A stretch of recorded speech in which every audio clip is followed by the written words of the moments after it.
Today, we will be making one of our many favorites from Indian cuisine. It's highly aromatic and well-seasoned one-pot dish we really can't get enough.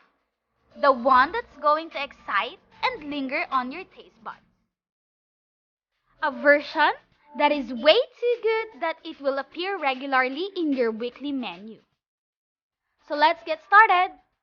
Let's just marinate our skinless chicken with ginger, Kashmiri chili powder, garlic paste, turmeric, garam masala mix, coriander seed, and cumin seed. You can also use powder, but personally, I prefer to use seeds.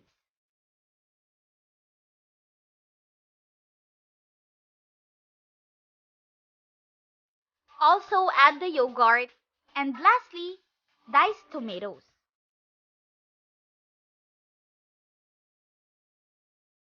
Mix it properly and marinate for 15 minutes. Now in a pan, just put cooking oil and ghee together.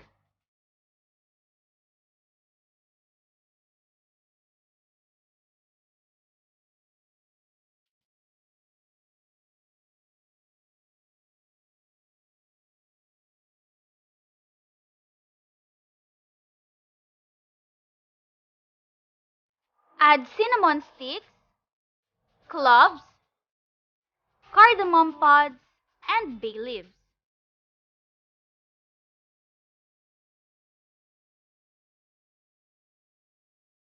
Now let's add the marinated chicken and saute until the oil from the chicken comes out.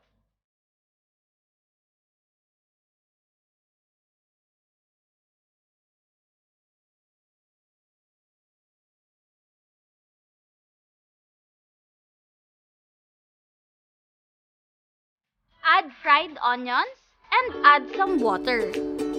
Cook it until the sauce reduced and thickened.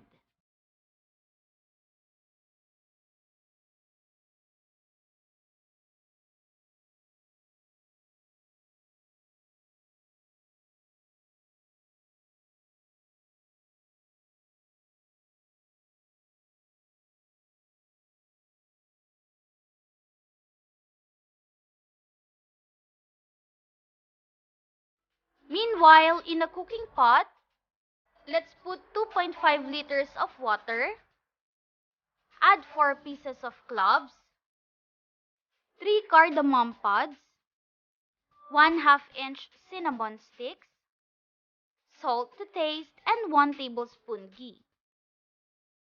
Now when the water boils, we will add the basmati rice. But make sure to soak the basmati rice for 30 minutes before putting in boiling water.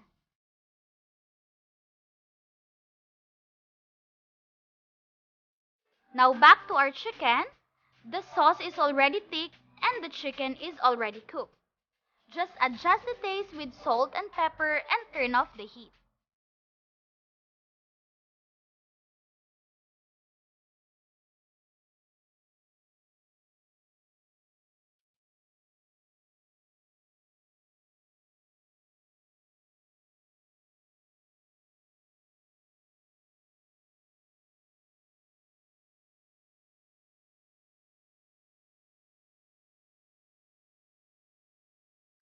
Now let's prepare our saffron by just soaking it into the water for at least 10 minutes.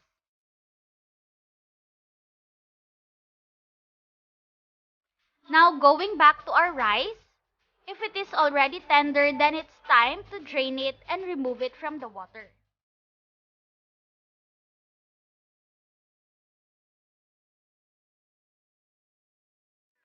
Now let's transfer the rice and place it on top of the chicken.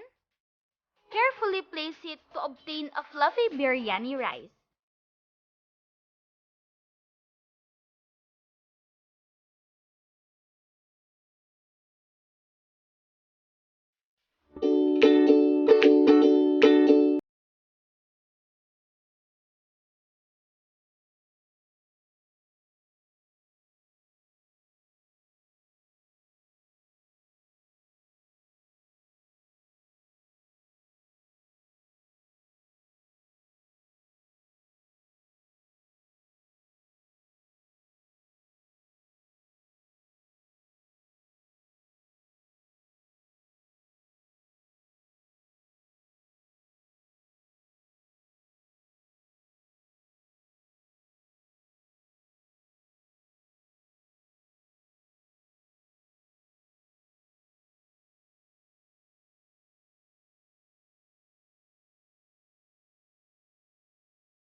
Philippines before someone beats you to it?